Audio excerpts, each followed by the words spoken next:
esto fue el primer capítulo de Biolek. Mira, yo no sé, que como con la sensación, o sea, entendí la mitad, pero, pero lo interesante es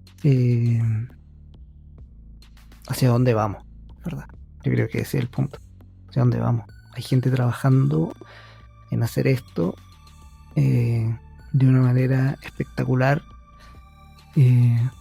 Sí, faltaron algunas temáticas, como temas también de desarrollo, como yo también obviamente en esta constante búsqueda por improvisar, de repente me pierdo ahí en mis ideas, pero bueno, es parte del aprendizaje y sin duda que vamos a tener otra entrevista y vamos a poder conversar más acerca de estas temáticas, así que nada, pues esto es Vuelich y ahí les voy a ir contando más. Cuídense, un abrazo. Que se escuche bien, pero al parecer sí. Oye, bueno, primero que todo, muchas gracias por haber aceptado la invitación. La verdad es que esto es, como te ponía en el LinkedIn, esto es una locura nomás, es de patudez. Hace mucho tiempo que estoy investigando cosas y siempre me han parecido súper interesantes como el armar el mundo de los podcasts. Siempre quise tal vez haber podido trabajar en alguna radio o alguna cosa, pero nunca lo logré, así que esto es más bien casi que un ejercicio de cumplir una especie de sueño. Así que mira, la razón principal, o sea, este podcast, la idea es, lo que estoy haciendo es básicamente tener distintas entrevistas con otras personas como tú también, espero, 100% enfocado como en temas de tecnología, de biología, ciencia y también otras cosas que pudiesen tener implicancias interesantes como en las temáticas que tengo ganas de tocar. Entonces, cuéntame un poco también de ti, pues cuéntame como para poder, como para presentarse. Sí, sí, creo que sí. Bueno, mi nombre es Andrés Moreno, yo soy de México. Nací y bueno, todavía vivo aquí. Y ¿Vale? bueno, ¿En qué parte? soy de León, Guanajuato, es de una ciudad que ¿Ya? está en el centro del país. Y bueno, soy ingeniero biotecnólogo por parte del Instituto Politécnico Nacional, que es la tercer mejor universidad de México y pues una de las mayores universidades con mejor referente a ingenierías en el país, ¿no? Vale. Y bueno, pues mi área de interés principalmente sí es la biología sintética, ya que, bueno, en mi carrera en biotecnología, pues muchas veces se habla de que puede estar dividida en diferentes como especialidades. Por ejemplo, hay ¿Mm? biotecnología enfocada al medio ambiente o biotecnología enfocada a la medicina, este, o, o pues sí, o sea, así como industria también, o también bueno, está la llamada la biotecnología negra, que es algo así como una iniciativa contra el bioterrorismo y bueno, entre otras, ¿no? Y bueno, pues dentro de la carrera pues te enseñan mucho así como pues de diseño de procesos, Biotecnología diseño. negra. Nunca lo Sí, había escuchado. así es. Sí, digo, no es una Biotecnología. clasificación oficial, pero muchas veces así lo catalogan. O sea, por ejemplo, la médica es roja, la de medio ambiente creo que es verde, la industrial es blanca, y pues así como que lo catalogan por colores, ¿no? Aunque, bueno, hasta donde yo sé, pues no es oficial, pero pues es como, pues ha Dale, habido. pero es una nomenclatura que se utiliza. Dale, Sí, así es. Bueno, al menos entiendo. aquí, pues en México así es, más o menos cómo se maneja. Y y bueno, pues recientemente surge una nueva disciplina llamada biología sintética, que Ujú. lo que el propósito de ello, o como yo lo describiría, es estandarizar y poder diseñar sistemas vivos a partir de la modificación del código genético. Toda esta filosofía surge debido a que se piensa de que, o bueno, se tiene la visión de que una célula es muy similar a una computadora. Es decir, una computadora pues funciona a base de código binario, y pues una célula pues funciona a base de código genético, ¿no? Y pues así como una computadora pues puedes hacer lo que tú quieras simplemente pues cambiando el código. Tú también puedes como hackear a una célula al cambiar su código genético. Y bueno, pues esto tiene pues muchas aplicaciones dentro de las diferentes áreas de la biotecnología. O sea, por ejemplo, se pueden diseñar sistemas vivos o procesos para el medio ambiente, para medicina, para industria y pues para otras áreas, ¿no? Y bueno, está muy interesante. Es que no sé si es en mi computador o el tuyo, pero como que se perdía la señal. Pero no importa porque la gracia de este software es que graba el audio local y después lo va subiendo. Entonces no se pierde calidad. ¿Cachai? Perdón, entonces estaba diciendo que finalmente en la estandarización un poco de los sistemas vivos o organismos vivos, ¿no es cierto? Y algo estaba ahí comentando y vaya a comentar ahora y yo te interrumpí, sorry. No, está bien. Bueno, nada más comentaba de que pues, o sea, con esta visión se busca justamente diseñar nuevos organismos vivos o derivados de ellos, como proteínas o enzimas que pues puedan ser aplicables a las diferentes áreas de aplicación como medicina o industria o medio ambiente o entre otras, ¿no? Y pues bueno, oye, ¿por qué sintética? ¿Por qué se le pone el nombre? ¿Por qué se le pone el nombre sintético? Porque yo he tenido como la inquietud siempre de que, o tengo yo como el concepto de que cualquier creación humana, al nosotros ser parte de la naturaleza, debería ser parte de la naturaleza también, ¿no? O sea, por ejemplo, no sé, pues, si tú me preguntáis, ¿un edificio es parte de la naturaleza? Bueno, es una discusión filosófica, no pretendo llegar hoy día a la respuesta, pero yo la consideraría parte de la naturaleza en relación a que todos los elementos que están ahí son parte de lo que nosotros hoy día tenemos en la Tierra. Entonces no hay nada foráneo ni tampoco como ajeno a eso. Entonces no sé qué opináis tú al respecto y por qué es sintético. ¿Es solamente una categorización para separarla de la biología universal? Así como... Yo, bueno, a mi opinión personal sí creo que es más como para hacer una separación de pues lo que evolucionó por factores ambientales y lo que tuvo manipulación directa pues del ser humano, ¿no?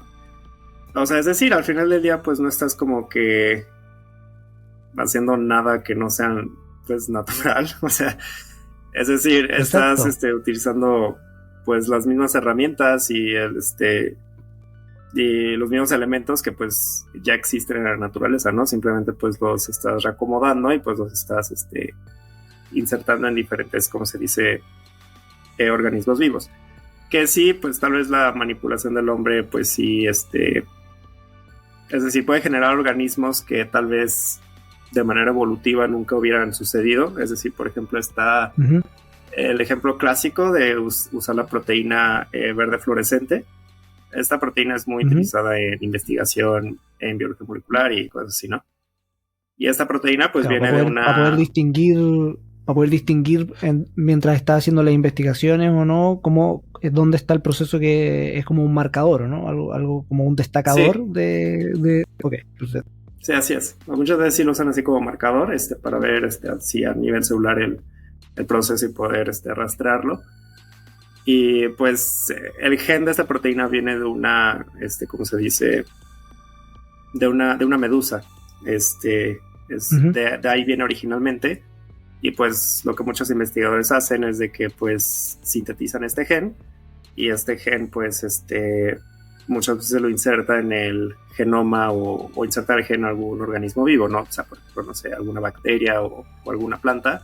Y pues uno podría pensar, en qué punto de historia de la evolución este gen de una medusa iba a terminar dentro de una planta, ¿no? Sí, claro. Digo, la única Exacto. manera de que eso haya sucedido, pues fue a través de la intervención humana y pues, bueno, siento que más o menos por eso, pues, le podrían llamar biología sintética, ¿no? Digo que, bueno, esto es un ejemplo, Vale. pues, burdo de pues, una verdad fluorescente, No, pero sí, la disciplina, pero pues, es marca más... claro, marca cómo es, Ajá, sí, o sea, así la es. lógica que hay detrás.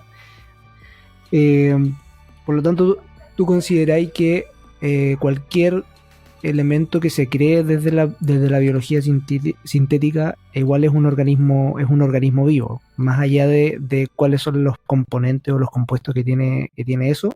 Te lo pregunto por lo siguiente. Estuve como investigando un poco y me apareció el tema de los nanobots, que en algún momento, y los xenobots y etcétera.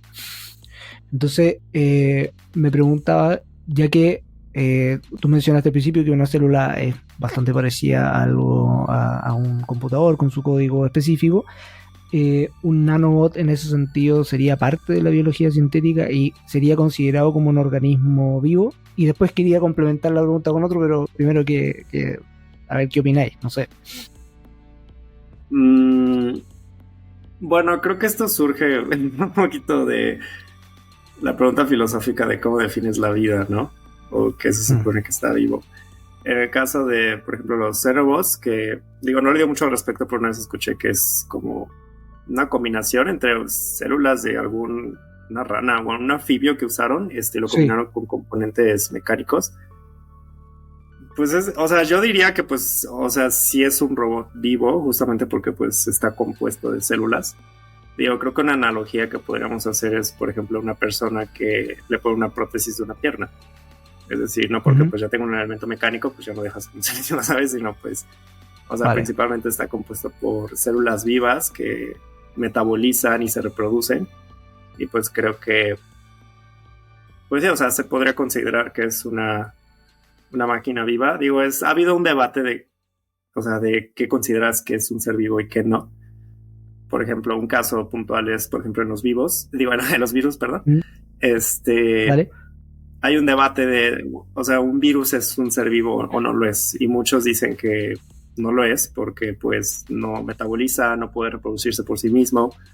Es decir, es nada más una cápside o sea, como Claro. pues una cápsula que adentro tiene código genético y pues aprovecha otra célula para reproducir ese código genético, ¿no? Pero pues hay otros argumentos que dicen que sí son seres vivos porque pues como que tienen esta capacidad de poder, o sea, a lo mejor es vida tan mínima que no necesitan ellos mismos para reproducirse, sino pues aprovechan a alguien más para hacerlo, ¿no? Entonces, digo, sí es un debate un poquito pues filosófico complicado, O pero sea, pues, o sea, yo pensaría que si está compuesto de células, está vivo, pues.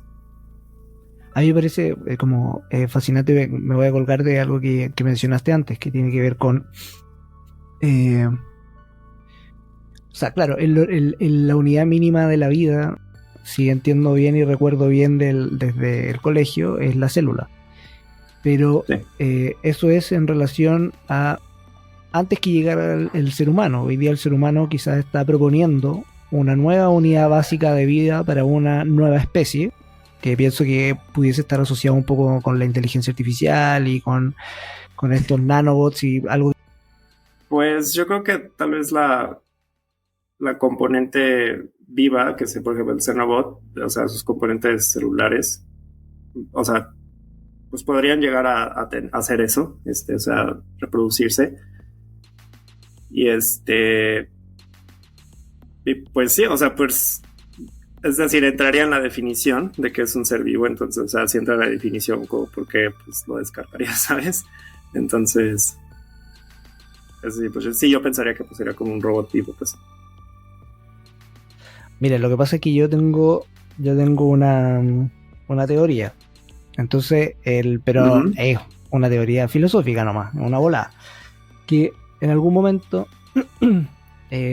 yo siento que el primer paso que nosotros dimos como para crear una nueva especie fue el tema de la inteligencia artificial. Digo, nosotros como seres humanos, ¿no? Y esto puedo estar totalmente equivocado.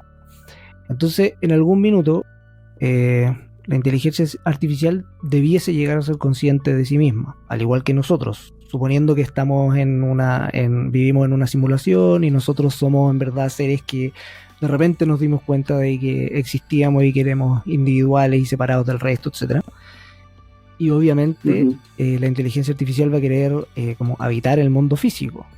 Y desde ahí debiese ser capaz de poder programar algún tipo de elemento, como por eso mencionaba el tema de los nanobots, para poder como existir y armarse un cuerpo finalmente. Entonces, pienso si ese no será como un paso evolutivo que nosotros estamos como apoyando desde la perspectiva humana y como nos estamos transformando. No sé si hay escuchado las teorías de que los egipcios vieron naves espaciales bajar y que ahí está el eslabón perdido y que etcétera, no sé, pero lo pienso de repente en una lógica más bien como de ciencia ficción. No sé si tú lo veis como algo plausible desde la ciencia. Es decir, que una inteligencia artificial tome conciencia de sí misma y pueda a través de como las técnicas de biología sintética y la tecnología que hoy día estamos y hacia dónde va, pudiese efectivamente generar un cuerpo y transformarse en un ser vivo, en un nuevo ser. Pues no lo sé. O sea, es decir, es como tomar una inteligencia artificial y nada más darle un cuerpo y ya. O sea, como un robot. Pero ella misma lo generaría. O sea, ella misma tendría la capacidad de programar porque nosotros hoy día estamos, por lo que entiendo, estamos aprendiendo a programar células, entre comillas, que tienen algunos componentes, y pienso que en algún minuto deberíamos llegar a generar órganos u otros elementos que pudiésemos, no sé, curar heridas, como me imagino que las aplicaciones de la biología sintética van también por ese lado, por la medicina y por otros espacios. Entonces, siento que avanzando todo ese camino, en una de esas, podría... por eso te digo, es ciencia ficción, no... Ay, pues... O sea, no sé si eso pueda llegar a ser algún día alguna posibilidad. Digo, también viendo que... O sea, pues habrá regulaciones, ¿no? Al respecto de qué tanto se puede estar avanzando al respecto. Claro, hasta dónde llegamos. Sí, es verdad. Ajá, así es. Sí. Digo, con todo esto hay un respecto tema ético de todas maneras. Sí, edición. Hay un tema ético de todas maneras. Ajá. Sí, hay un tema ético. Oye, y en ese sentido... O sea, no sé si... Ajá. Bueno, saliendo de la ciencia ficción, ¿cuáles son como las aplicaciones actuales de la biología sintética? Como, ¿qué es lo que se está haciendo en la actualidad? Pues ahora lo que se está haciendo mucho es investigación, por ejemplo, en terapia personalizada, o también generación de curas para ciertas enfermedades genéticas. Es decir, si hay, no sé, alguna mutación en algún gen que pues esté generando algún tipo de enfermedad, pues hay investigaciones al respecto para modificar el genoma de esta persona y pues editar esa mutación que está generando la enfermedad, y con eso pues ya pueda, como se dice, pues curar la enfermedad, pues, y ya no tener ese problema.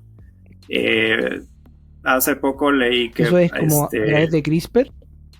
Sí, justamente a través de CRISPR. ¿Sí? Vale.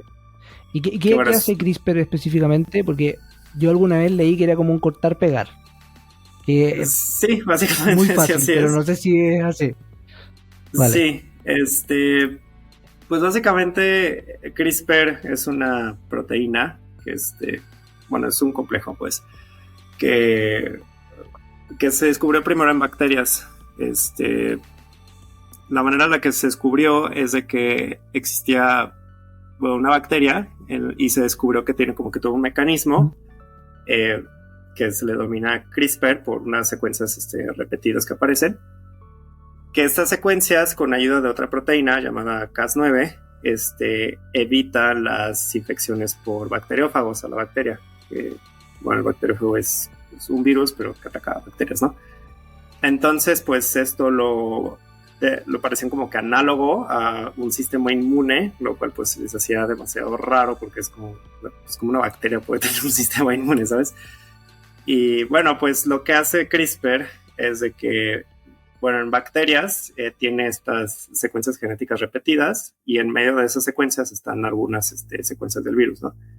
Entonces, una vez de que, no sé, cómo funciona es de que un virus infecta una bacteria y y bueno, a través de unas proteínas Cas, no la 9, sino hay muchas otras proteínas Cas, Cas12, Cas13, Cas otras, cortan el genoma del virus y estos pedacitos los ponen entre estas secuencias CRISPR.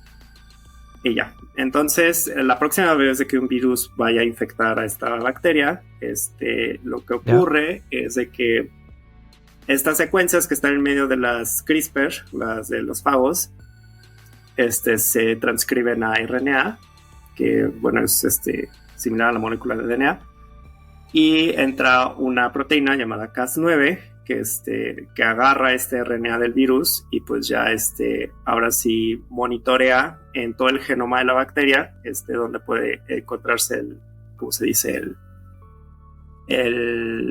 La secuencia genética del virus que pues fue infectada, ¿no? Y una vez de que lo encuentra, pues lo que hace es que Cas9 corta y pues corta esa secuencia y una vez cortándola, puede terminar siendo inservible, ¿no? Entonces, bueno, vieron este sistema y pensaron en que, o sea, cómo podemos, o sea, será posible trasladarlo a otros organismos y pues utilizarla más como una herramienta de edición genética de precisión. Y pues demostraron de que pues sí es posible, sí se ha demostrado de que en muchos otros organismos, aparte de bacterias, puede utilizarse este mecanismo. Y como lo que hacen es que, no sé, tienes el genoma de, no sé, alguna planta, por ejemplo, y quieres editar una región muy específica del genoma de esa planta, lo único que haces es de que haces el diseño de una RNA guía, lo haces in silico, y ya, bueno, eso lo mandas a sintetizar, luego ya después pues te llega a tu laboratorio. Y junto con la proteína Cas9 lo que haces es de que, bueno, implementas todo este sistema dentro de una célula y Cas9 pues ya agarra el RNA guía que tú pues también le implementaste y ya con esto pues ya va a buscar en todo el genoma esta secuencia de RNA específico y una vez que la encuentra pues corta, ¿no? Y bueno, una vez de que corta, la célula puede repararse de dos maneras. Una es por recombinación homóloga y otra es por unión de extremos no homólogos. Si se hace por unión de extremos no homólogos, literalmente lo que hace la célula es de que pues, o sea, está así el DNA y pues se separa por el corte y lo único que hace es que lo vuelve a pegar y ya no. Pero al momento de hacer ese pegote pues, al poner unir los dos extremos, se pueden perder algunas pares de bases, lo cual hace de que pues el gen deje de servir y a eso se le llama silenciamiento de genes. La otra alternativa es de que quieres insertarle un gen específico en esa región en específico, entonces lo que haces es de que, bueno, tienes tu secuencia del gen que le quieres insertar y en ambos extremos le pones una secuencia que se le llama brazos homólogos. Y estos brazos homólogos son idénticos a esta región donde editaste. Entonces, una vez de que hace el corte de la célula, lo que normalmente hace, y si repara esta lesión por recombinación homóloga, es de que pues dentro de su genoma hay otras copias de los genes, ¿no? Es decir, hay copias de cromosomas, entonces pues hay una copia idéntica del gen donde se interrumpió, ¿no?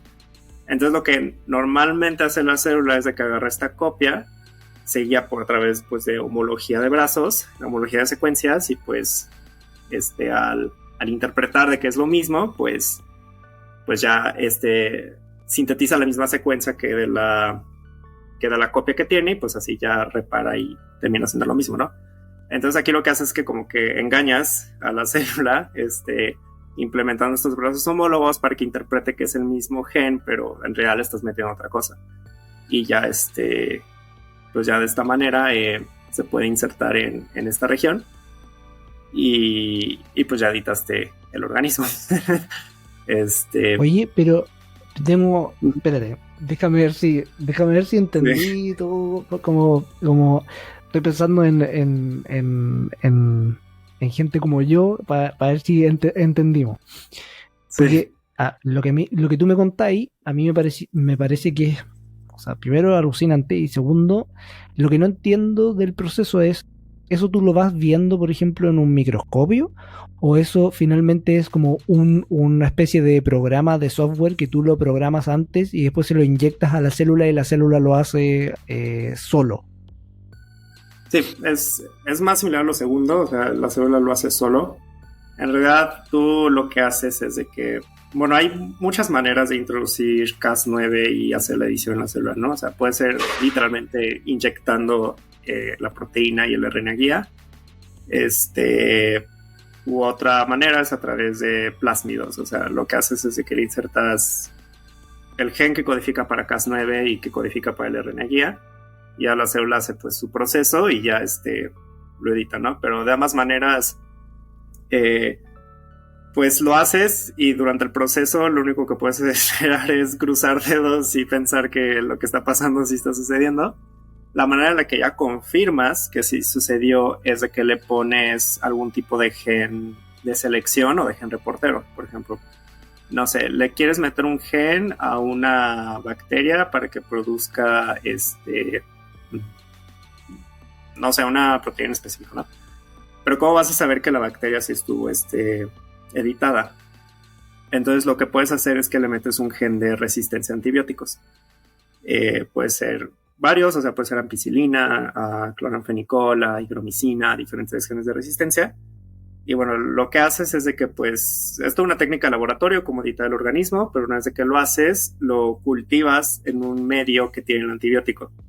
Y si crece, pues es porque muy seguramente sí tiene el gen. O sea, es decir, es como una correlación.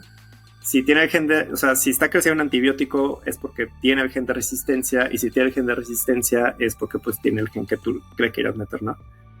Y la manera en la que ya literalmente visual ves que sí está es de que haces una extracción de ADN, amplificas por PCR la región editada, y eso pues ya lo puedes mandar a secuenciar, y una vez de que te llega la secuencia, literalmente te llega el código genético de qué es lo que leyó el secuenciador, ¿no? Y ya lo único que haces es de que alineas esta secuencia que tú tienes con la que, ¿cómo se dice? Con la que tú esperarías tener, y ya si hay un alineamiento del 100% es de que, no, sí, o sea, sí está, ¿cómo se dice? Sí está editado donde yo quiero, y sí está lo que yo quiero meterle, porque, o sea, literalmente lo estoy leyendo, que está ahí lo que yo quiero. Claro. Y ya una vez eso no es que tienes eso... O sea, hoy día no está la tecnología, estoy pensando en, por ejemplo, como si fuera un computador, donde tú tenés la célula y vais viendo el proceso como en tiempo real. Eso no existe, sino que ¿cuánto se demora esto? Como una vez que tú inicias ese proceso, ¿cuánto se demora la célula como en responder ante esos cambios? Depende mucho del organismo que estés manejando. Si estás manejando con bacterias, específicamente Escherichia coli, pues a las 16 horas ya puedes saber si está creciendo en antibiótico o no. Si estás trabajando con plantas, por ejemplo, se puede tardar hasta un mes. Si estás trabajando con hongos, se puede tardar, ¿cómo se dice? Hasta 5 o 7 días. Es decir, depende mucho del reino con el que estés trabajando, y de la especie, y también del género con el que estés trabajando, ¿no? Es como muy, sí es muy variable, pues. Y pues no solo eso, sino que pues bueno, hay una infinidad de diferentes organismos con los cuales podrías trabajar, ¿no? A estos otros organismos, o sea, es decir, hay organismos modelo, que sí se le llaman, por ejemplo, Escherichia coli, Arabidopsis thaliana o Aspergillus niger, cosas así. Pues son organismos de que pues ya están muy estudiados, y pues ya puedes esperar qué pasa, ¿no?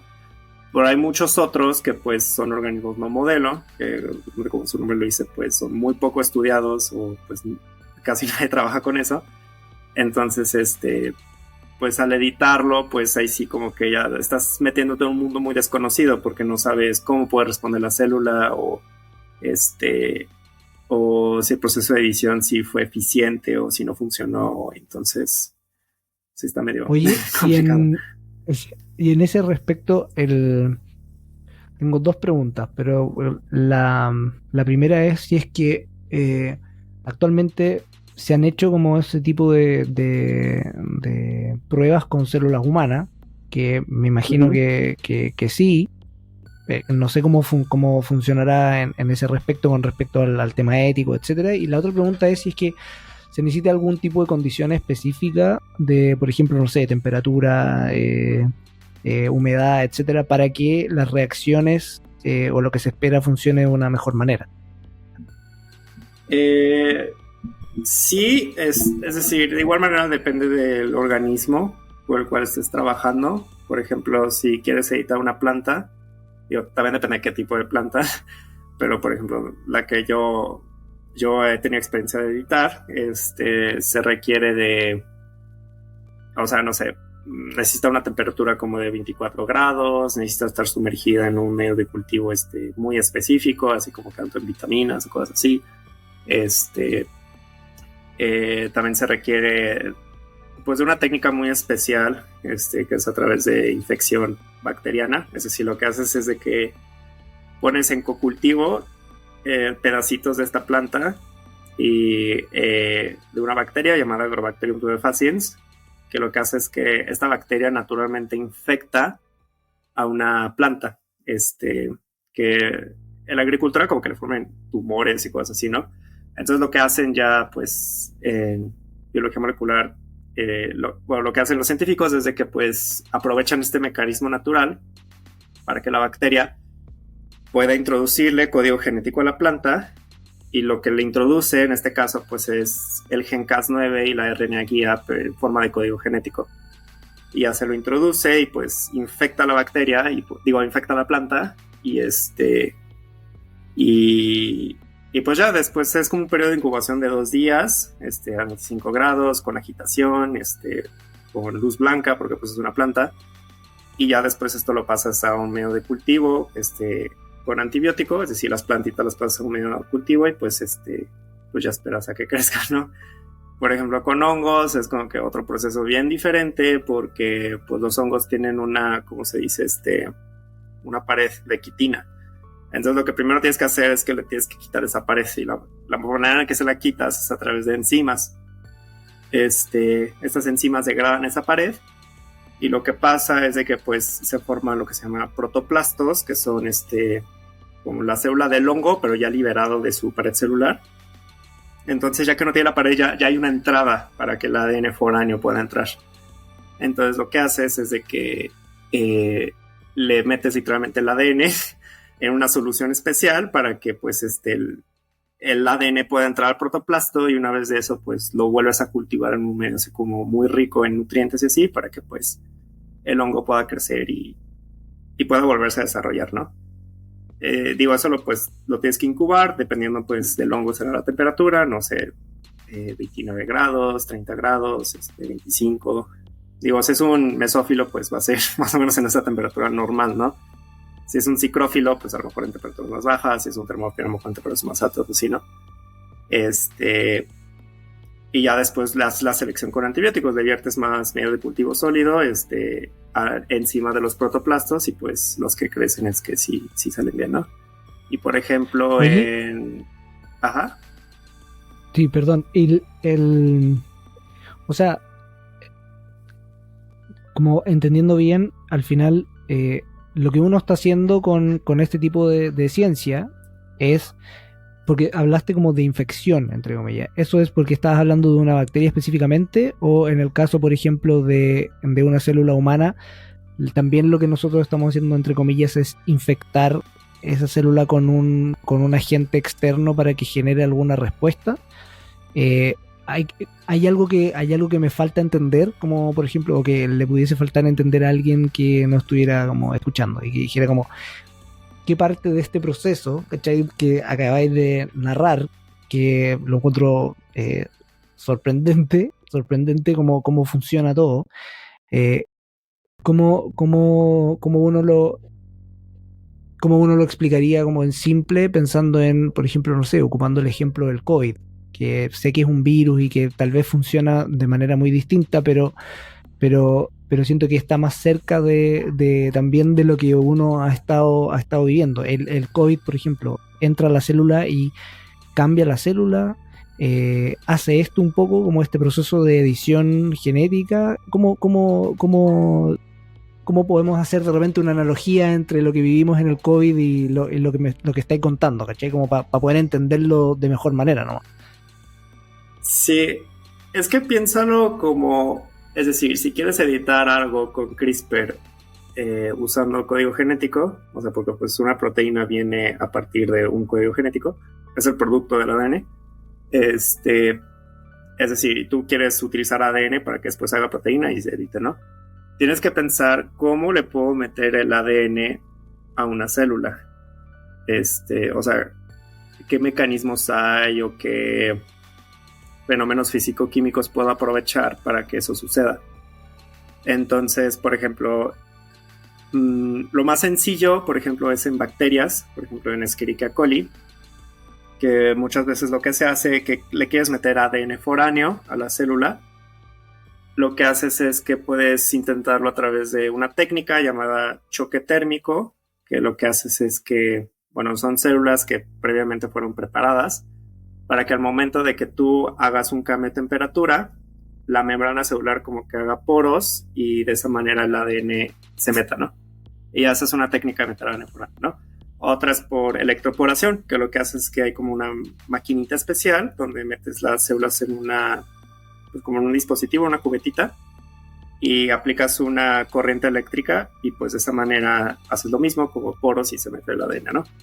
Por ejemplo, en plantas, algo que existe es esto de infección por Agrobacterium, es decir, es una técnica para poder meter ADN foráneo dentro de la planta porque estás aprovechando ya un mecanismo que ya existe en la naturaleza para infectar plantas, ¿no? O sea, pues sí, para meter ADN foráneo dentro de una planta, ¿no? Y en el caso, por ejemplo, del COVID, pues, o sea, si te pones a pensarlo, pues un virus es nada más una máquina que está muy especializada para meter ADN foráneo. Bueno, y eso es algo que pues sí existe, o sea, está la terapia génica. Digo, no sé si se puede introducir CRISPR a través de esta técnica, pero o sea, sí existe la tecnología para poder diseñar un virus que tenga un código genético específico y pueda infectar alguna célula humana. Y como el virus pues ya tiene todo, como se dice, mecanizado para poder introducir ADN foráneo, pues es más sencillo, ¿no? Esto muchas veces lo hacen para, por ejemplo, no sé, si hay algún paciente que tenga alguna deficiencia médica por la falta de alguna copia del gen, pues lo que hacen es que le meten la otra copia utilizando un virus, ¿no? O sea, es un virus, pues sí, o sea, es un virus, pero lo único que tiene adentro es nada más esta copia del gen. Y ya el virus hace como que todo su mecanismo para poder meterle a la célula pues el código genético foráneo, ¿no? Entonces pues nada más son diferentes técnicas, o sea, nada más tienes que pensar, ok, este es el organismo con el que estoy trabajando, ¿cómo le puedo hacer para meterle algo de afuera? Es decir, pensando de que pues la membrana celular está muy permeada y muy diseñada para que pues no entre nada de afuera, ¿cómo le vas a hacer para lograrlo, no? Entonces, pues hay diferentes técnicas dependiendo del organismo que uses, la aplicación que quieras, y pues cosas así.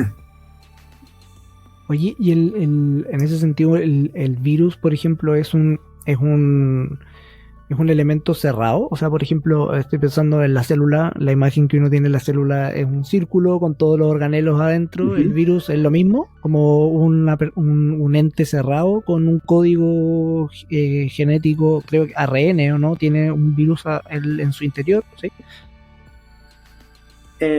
Bueno, depende, o sea, hay algunos virus que sí tienen ARN, otros tienen ADN, otros tienen ARN de doble cadena, otros tienen como ADN discontinuo. Es una gran variedad de todo lo que tiene, ¿no? Pero sí, un virus lo puedes ver como un ente cerrado, es decir, es muchísimo más sencillo que una célula, o sea, no tiene organelos, no tiene núcleo, no tiene mitocondrias, ni nada de eso, ¿no? Lo puedes verlo como una cápsula hecha de proteínas que se llama cápside, y adentro de esa cápside pues vamos a estar código genético, ¿no?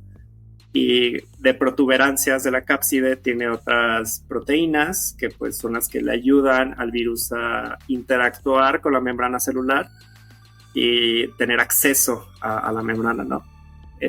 Digo, en biología pues esto es digo, no hay una regla específica, digo, hay virus que también tienen membrana, tienen cápside y membrana, entonces pues los son un poquito más complejos.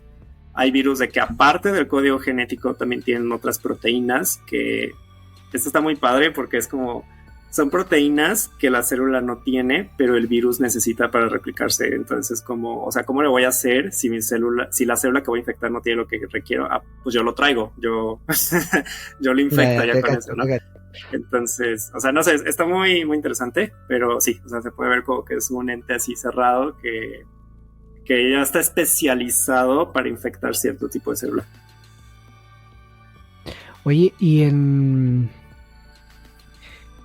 ¿qué? Hemos hablado harto de las proteínas, pero ¿qué es una proteína? Así como porque yo sé que es un conjunto de aminoácidos, lo entiendo desde la definición, pero ¿qué es? ¿Es más elemental que una célula? Es decir, una célula organiza proteínas dentro de su ADN. Cuéntanos un poco cómo es eso, porque finalmente se habla mucho de proteínas. De hecho, te iba a preguntar por esta tecnología AlphaFold y como que siento que dio pie justo para poder conversarlo.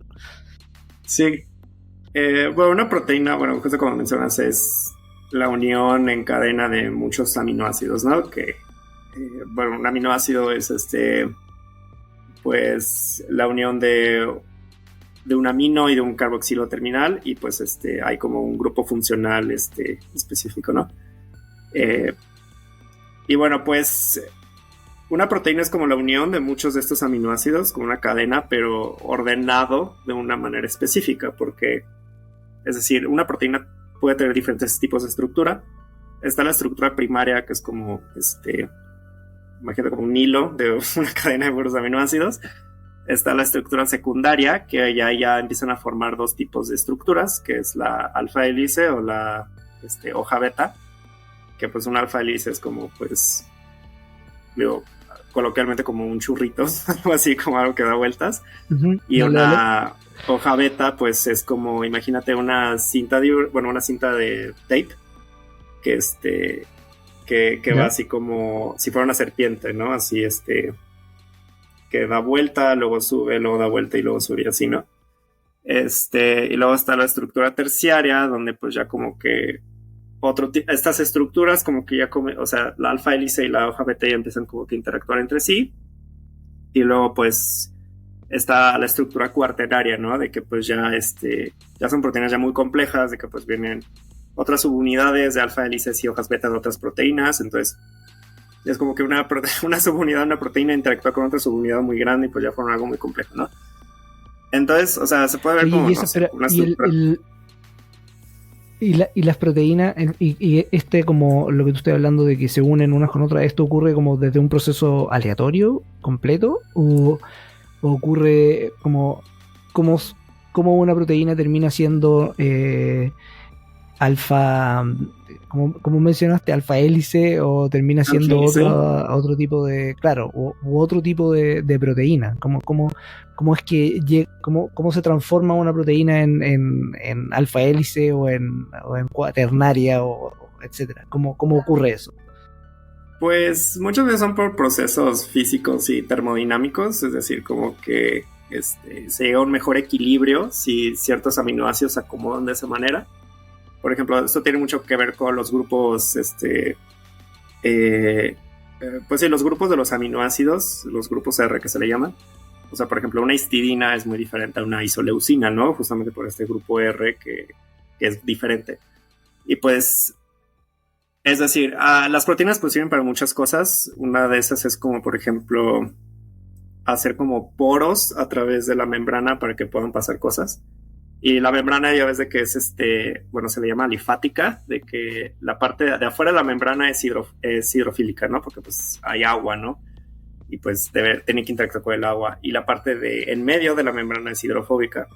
Entonces lo que pasa es de que hay algunos aminoácidos hidrófobos y otros hidrofílicos.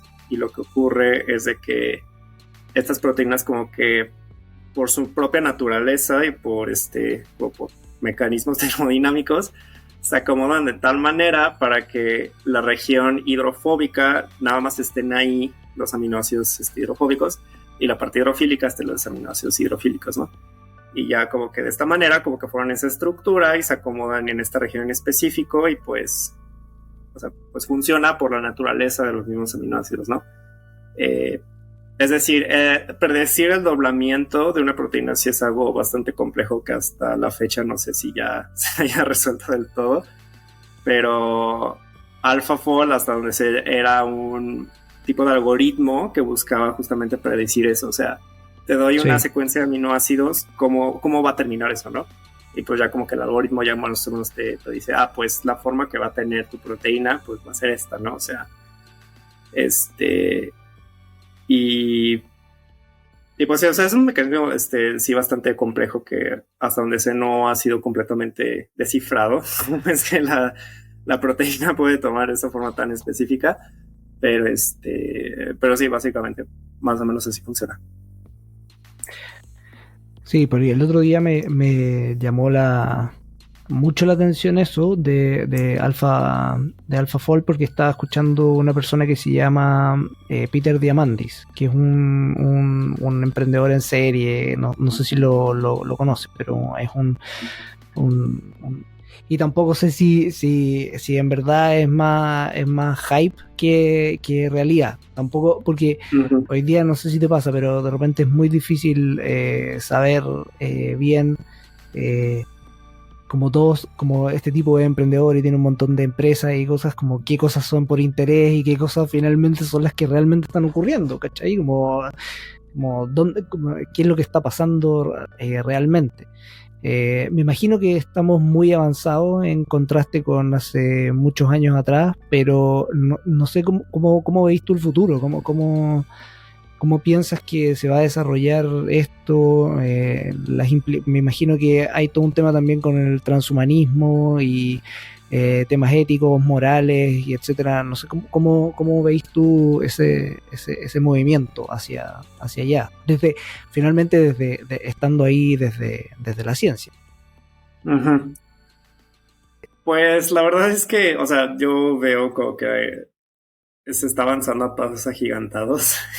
Digo, no sé si existe algún límite siquiera, pero es decir, se están desarrollando tecnologías y nuevos descubrimientos muy, pues muy emocionantes, la verdad. Es decir, porque no solamente es en cuestión de medicina, sino también es en cuestión de industria. Por ejemplo, hay muchas moléculas químicas o procesos químicos a nivel industrial que pues son muy poco sustentables. Es decir, por ejemplo, está el caso de extracción de moléculas a través de plantas, porque muchas plantas como que, no sé, producen algunos compuestos de interés, ya sea, no sé, para la industria de alimentos, para la industria de fragancias, para la industria farmacéutica, cosas así, pero como que extraer algo así de una planta, pues una planta no está evolucionada para satisfacer las industrias, ¿sabes? Entonces, pues los rendimientos que vas a tener no van a ser tan buenos. Digo, un caso muy puntual de esto es, no sé si has escuchado de la molécula del Taxol, que es un anticancerígeno que se saca del árbol de tejo, pero pues tienes que talar un montón de árboles para sacar pues cantidades minúsculas del Taxol, ¿no? Entonces, pues lo que se piensa con esta disciplina de biología sintética o una aplicación que podría tenerse es qué pasa si diseñamos algún organismo fácil de manejar y escalar, no sé, como por ejemplo alguna levadura o alguna bacteria o algo, le metemos todos los genes de la ruta metabólica para que produzca Taxol y ya podemos producir Taxol a mejores cantidades y es escalable porque eso a nivel industrial se ve como en un bioreactor. O sea, un bioreactor es un tanque muy grande, bueno, hay diferentes tamaños, ¿no? Pero a nivel industrial es un tanque muy grande, lleno de medio de cultivo líquido y pues ahí, no sé, por ejemplo, le pones la bacteria modificada, ¿no? O tu levadura modificada. Y ya, pues ya, o sea, por mecanismos celulares, por la propia célula, lo que va a empezar, o sea, es lo que decía de que una célula es como una computadora, o sea, tú le pones código genético y pues va a hacer lo que le pongas y ya. Entonces, si le pusiste las instrucciones para que produzca Taxol, va a producir Taxol. Digo, habría que ver si después, si el Taxol no es como que tóxico para la célula o algo así, ¿no? Pero si no lo es, pues puedes producir este anticancerígeno en altos volúmenes y ya no tuviste que talar ni un solo árbol, ¿sabes? Entonces, pues hay muchas aplicaciones así, muy interesantes, muy padres. Y es decir, con todo esto de que se está llevando a cabo de nuevas herramientas de edición de genomas, es decir, esto de CRISPR, la verdad es que sí es pues muy sorprendente, muy avanzado, es decir, ya poder editar a ese nivel de precisión el genoma, la verdad es algo que pues antes ni se hubiera podido imaginar. Y y pues sí, o sea, también todas estas tecnologías que están surgiendo de, por ejemplo, síntesis de DNA largo, porque bueno, ese es otro problema de que, bueno, necesito código genético, pero ¿de dónde lo voy a sacar? Es como, bueno, quiero el gen de una bacteria que es extremófila y de los volcanes de no sé dónde, ¿no? Una manera de poder sacar el ADN de esa bacteria es hacer una PCR, pero es como, ¿de dónde voy a sacar la bacteria en primer lugar? Entonces, algo que ya se hace es de que hay compañías que literalmente se dedican a escribir ADN. O sea, tú les mandas una secuencia genética y les dices, escríbeme esto, y ya la analizan, y si es posible, pues ya te lo escriben, ¿no? Pero la limitante de eso es de que muchas veces ADN, pues es como muy... O sea, más bien estas compañías no pueden sintetizar ADN más allá de, no sé, 5 kilobases. Entonces, o sea, ¿qué pasa si quieres sintetizar un genoma entero? Ahí sí va a estar más complicado. Entonces, como que todas estas tecnologías de síntesis de ADN, pues ya más largo, de que hasta donde sé, el más largo que se ha logrado sintetizar son de 10 kilobases, que eso ya es bastante largo. 10 kilobases, Pues, estamos hablando como de en relación a la capacidad que tienen de almacenar información, como en un bits, kilobytes o etcétera. Eso es como un no, poco, ¿o una no? kilobase es que el ADN está compuesto por bases nitrogenadas, ¿no? De adenina, guanina, citosina, timina y así, ¿no? Entonces, pues, una adenina es una base, ¿no? Una citosina, pues ya, una adenina y citosina ya son dos bases y así, ¿no? Pues así lo vas acumulando y pues 10.000 kilobases son 10.000 bases, ¿no? De ADN, ¿no? Entonces, digo, se les llama también pares de bases porque si es ADN en doble hélice, pues tiene que ir muy a fuerza apareada con su pareja, ¿no? Entonces, pues sí, entonces no sé, o sea, como que todas estas tecnologías y todos estos avances que están teniendo, pues la verdad es que, sí es muy emocionante, es decir, todo esto de diseñar nuevos organismos vivos y nuevos sistemas, porque, o sea, tampoco el límite es de que edites una célula, o sea, ¿qué tal que editas células y todos los pones en un consorcio y como que ya todas interactúan con todas y pues generan como que varias cosas, ¿no? O sea, como que una célula editada le transmite una cosa a la otra y esa otra a la otra y no sé, se forma toda una red y comienza a generar pues varios productos pues muy complejos, ¿no? Entonces, no sé, o sea, la verdad sí es un Oye, tema muy y interesante. Ajá. sí, me imagino, me imagino. O sea, se nota en la manera en la que lo cuentas. Y oye, y en relación a lo que haces tú en Revex. ¿Revex está bien cómo se pronuncia? Sí, Cuéntame sí, un sí, sí. poco cómo se junta con todo esto, entendiendo que también es donde tú estás trabajando, es tu emprendimiento, o sea, tu startup. Sí, sí, así es.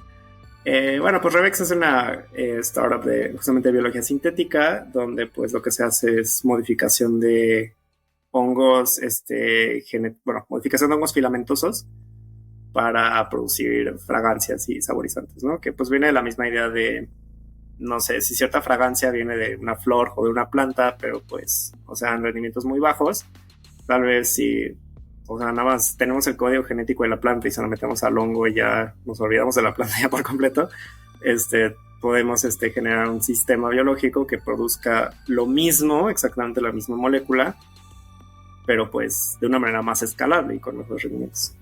Pensando entonces como en todo lo que tiene que ver con el cambio climático y etcétera, la biología sintética podría efectivamente ser un paso muy grande para poder generar mejores eficiencias en relación al uso de los materiales, de los químicos o de los distintos elementos que necesitamos para básicamente vivir. Sí, sí, la verdad es que sí, y ya hay, o sea, ejemplos puntuales de eso. Recientemente se descubrió una enzima, que bueno, una enzima es una proteína, pero lo que le diferencia de otras proteínas es de que esta tiene actividad catalítica, es decir, esta enzima, bueno, esta proteína más bien, si hace algo, o sea, recibe un sustrato, recibe algo y lo transforma en otra cosa.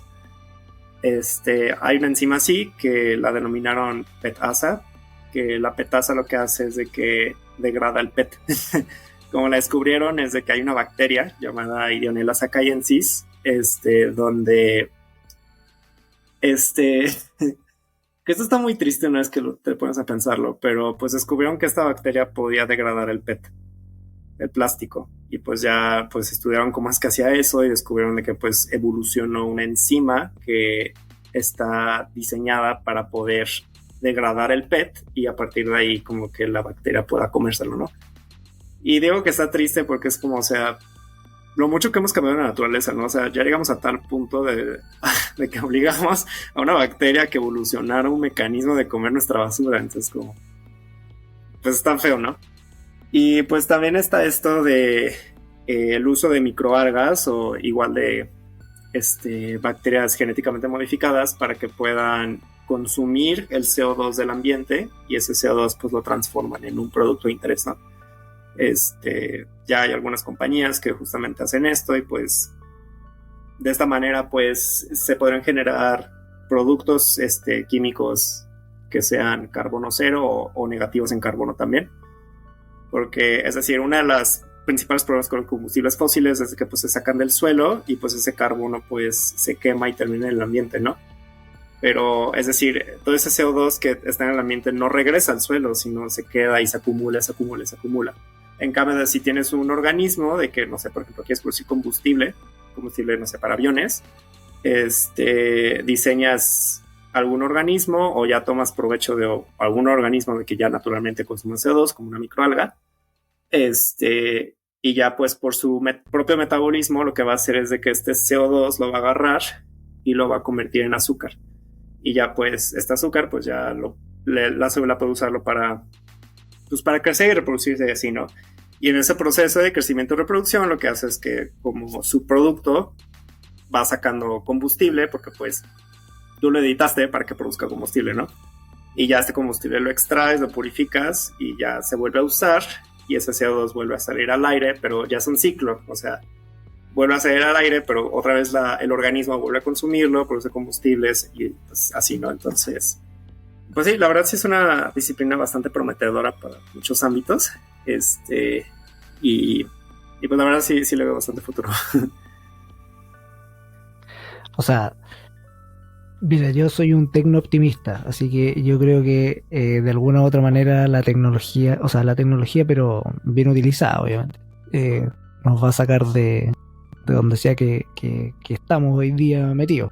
Sí. Pero siento que, o sea, en relación a lo que tú me contáis, me da como mayor esperanza y me confirma esta sensación de que efectivamente los seres humanos, aunque hayamos sido o seamos a veces inconscientes en relación a las cosas que hemos hecho o las implicancias que tengan por desconocimiento, no por maldad, finalmente creo que igual es una manera en la que tenemos como, o sea, es la manera en la que estamos demostrándonos a nosotros mismos que al final igual podemos reparar lo que hemos destruido, ¿sí? Como espero que con la inteligencia artificial también como aporte a poder interpretar o reinterpretar el conocimiento humano, también podamos por ahí salir y armar algo como nuevo también, o sea, acelerar ese proceso. Uh-huh. ¿Tú veis como que eso pudiese ser algo que ya en algunos años más pudiésemos subsanar el tema del aumento de la temperatura o transformar carbono neutral algunos procesos como muy importantes de la naturaleza? O sea, de la naturaleza, perdón, del ser humano. Pues yo creo que con un esfuerzo colectivo entre todos se podría lograr. Es decir, no veo que sea algo que se logra a corto plazo, tal vez al mediano o a largo, porque, es decir, también trabajar con este tipo de tecnología es muy difícil. O sea, por lo mismo que estás trabajando con biología y adentro de una célula es todo un universo de que pues muchas cosas ni siquiera sabemos por qué sucede. Entonces, muchas veces, en el mejor de los casos, lo que puedes hacer es, pues, hacer el protocolo, seguir el protocolo y esperar a que todo salga exactamente como tú quieres. Y a veces funciona y a veces no. Y pues a veces no sabes por qué no funciona. Y a lo mejor no funciona porque es algo que pues simplemente no se ha descubierto por qué no funciona. Entonces, o sea, sí es difícil, pero sí le veo pues bastante promesa. Y pues bueno, digo que es un esfuerzo colectivo porque, o sea, no es como que toda la solución radique nada más en biología sintética, ¿no? O sea, siento como que también debe de haber como regulaciones y políticas públicas de que, pues, no contribuyan o no promuevan a prácticas contaminantes o que dañen al planeta, ¿no? Entonces, pues sí, o sea, yo siento que sí tiene todo el potencial de brindar una solución. Y bueno, como opinión personal, creo que ya no estamos en una posición de, estaría padre tener ingredientes que sean carbono cero, sino es como, o sea, o tienes ingredientes Sí. que son carbono cero o te vas a extinguir. Porque, o sea, O sea, mi objetivo como desde este podcast no es que sea algo como para gente especializada, ¿cachai? Sino que la idea es que personas como yo que tienen inquietudes como distintas o anexas a su conocimientos base o sus estudios base puedan entender un poco qué es lo que está ocurriendo y que efectivamente no todo está perdido, ¿cachai? Porque siento que hay un poco una desazón ahí como de, oye, se acabó, nos vamos a extinguir, el Elon Musk está intentando ir para afuera para poder efectivamente salvar a la humanidad, entonces eh, eh, se me olvidó lo que te iba a preguntar. Esa es la verdad. Se me olvidó lo que te iba a preguntar. Pero bueno, sí, espero que te guste, que te haya gustado como tener una conversación con alguien que en verdad no entiendo más que algunos conceptos y algunas cosas. sí, sí, claro que sí estaría bien. Digo, intentar no ser tan técnico, pero bueno, eso también es No, un pero no te reto, ¿no? preocupes, no te La preocupes. cuestión de la ciencia es como, sí, Totalmente, o sea, yo pero creo que es súper difícil no ser técnico, pero que al final eh, es la nomenclatura que tienen. Entonces, de hecho, estaba pensando mientras estábamos conversando en algunos de los términos que pusiste, los voy a agarrar y voy a intentar, como en la edición del video también, poner como ciertas definiciones, ¿cachai? Para que efectivamente como podamos ir como entendiendo un poco también qué queríamos decir o qué quisiste decir con X, Y o Z cosas que mencionaste. En una buena pregunta. Es una buena pregunta. Pero bueno, mire, yo más que nada agradecerte por el tiempo. ok, muchísimas gracias. Gracias también por hacer el podcast. Creo que es algo es algo Vale. muy bueno, ¿no? Para poder introducir a la otra gente con estos temas, ¿no?